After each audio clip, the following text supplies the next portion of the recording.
Nous allons maintenant parler des assurances collectives. En tant qu'enseignant au collégial, vous avez accès à un régime d'assurance collectif.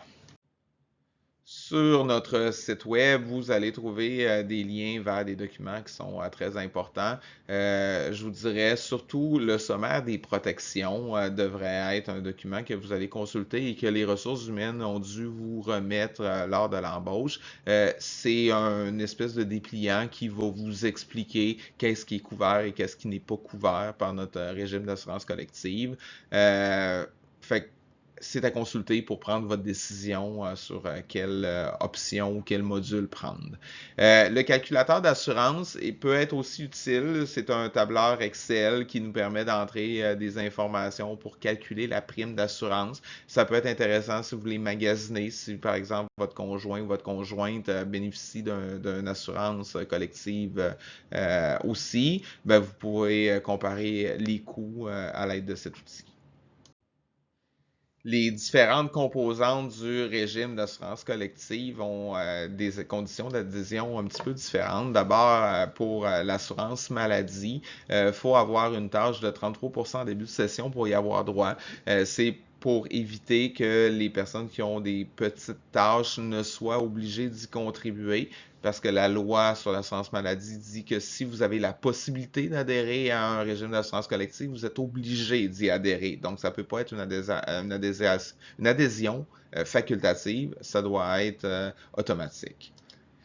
Pour l'assurance soins dentaires, celle-là est totalement facultative. Fait que vous pouvez la prendre ou non. Il y a quand même une période minimale de participation de 36 mois, c'est-à-dire que si vous la prenez une année ou à votre embauche, il faut qu'il se soit écoulé au moins 36 mois avant de l'enlever. L'assurance invalidité courte durée. Donc, qu'est-ce qu'on veut dire par courte durée? C'est les 2 premières années lorsque vous tombez invalide. Celle-ci, pour l'épreuve de cégep, elle est fournie par l'employeur. Donc, vous n'avez pas besoin de payer pour ça. Si vous regardez dans le sommaire des protections, vous regardez le contrat qu'on a avec Beneva, notre assureur, vous allez voir des informations sur l'assurance courte durée, mais ça s'applique seulement pour les enseignants des collèges privés ou encore les chargés de cours des universités qui, eux, n'ont pas la courte durée fournie par leur employeur. Fait que tout le monde est automatiquement couvert. Vous n'avez pas besoin de démarche à faire pour la portion courte durée. Pour la longue durée, donc ça c'est après les 2 premières années, si l'invalidité perdure. Elle est facultative en début de carrière, donc vous n'êtes pas obligé d'y adhérer. Ça peut quand même être intéressant parce que c'est sans preuve d'assurabilité les 30 premiers jours. Après ça, si vous choisissez d'adhérer, on peut vous demander un questionnaire médical ou même un examen médical pour pouvoir y adhérer. Sauf lorsque vous obtenez la permanence ou lorsque vous êtes obligé d'y adhérer, là, à ce moment-là, il n'y a pas de preuve d'assurabilité. Justement, elle devient un moment donné dans votre carrière obligatoire, c'est après 3 ans d'années d'ancienneté. Donc, quand vous allez avoir 3 ans d'années d'ancienneté, le contrat suivant, vous êtes obligé d'avoir l'assurance invalidité longue durée. Et elle est aussi obligatoire lors de l'obtention de permanence. C'est rare les enseignants qui vont obtenir la permanence avant le 3 ans d'ancienneté, mais ça peut quand même arriver dans certains cas. Donc, c'est la première des 2 conditions, évidemment. Il existe aussi une assurance vie, une assurance maladie grave qui, avec la convention collective, ben, en fait, sans qu'on ait besoin de contribuer, qui est fournie par la convention collective, là, on a un 6 400 $. C'est sûr que c'est pas un montant qui est très, très élevé, là, 6 400 $. On va pas très, très loin avec ça, surtout pour les frais funéraires, mais vous avez la possibilité d'adhérer avec Beneva pour une protection facultative. Et encore une fois, vous pouvez l'avoir sans preuve d'assurabilité au début de votre carrière ou lors d'une condition de changement de vie, par exemple la naissance d'un premier enfant ou l'obtention de la permanence. Fait que vous pouvez vous protéger pour une fois votre salaire ou une fois votre salaire annuel ou 2 fois votre salaire annuel qui serait versé à votre succession. C'est possible aussi de prendre une protection pour votre conjoint et vos enfants pour l'assurance vie. Et en passant, l'assurance vie, elle est très, très pas cher pour les enseignants parce qu'on a quand même une bonne expérience, ça c'est le terme qu'on utilise en assurance pour expliquer dans le fond l'historique de réclamation d'un groupe. Donc je vous encourage à comparer les prix là, par rapport à votre assurance personnelle que vous avez peut-être déjà ailleurs, voir qu'est-ce qui serait le meilleur choix qui vous convient. Si on compare notre assurance collective, les primes qu'on paie versus un employé du gouvernement fédéral, par exemple, c'est clair qu'on va payer plus cher.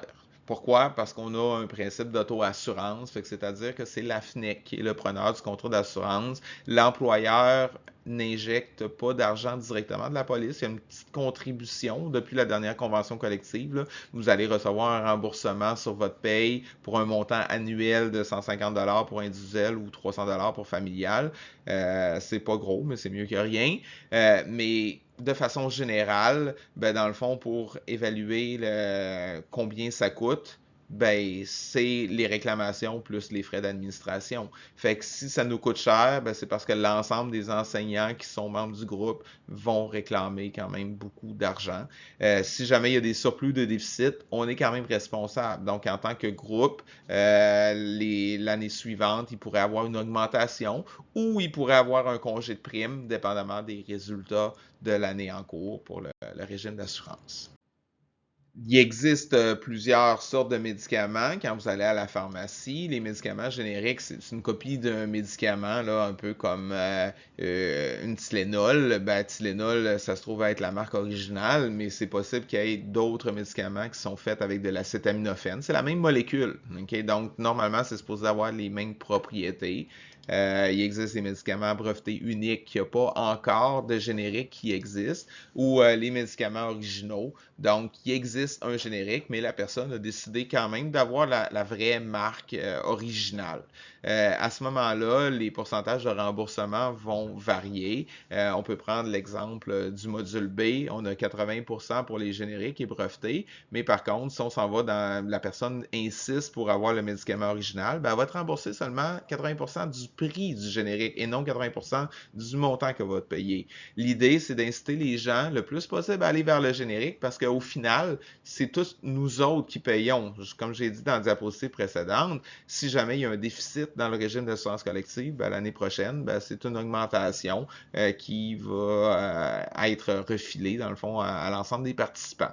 À moins, bien sûr, qu'il y ait une incompatibilité avec le générique, une réaction allergique, par exemple, ou un problème avec un autre médicament, ingrédient non médicinaux. À ce moment-là, c'est possible d'avoir une exception et d'avoir le remboursement à 80% pour le médicament original.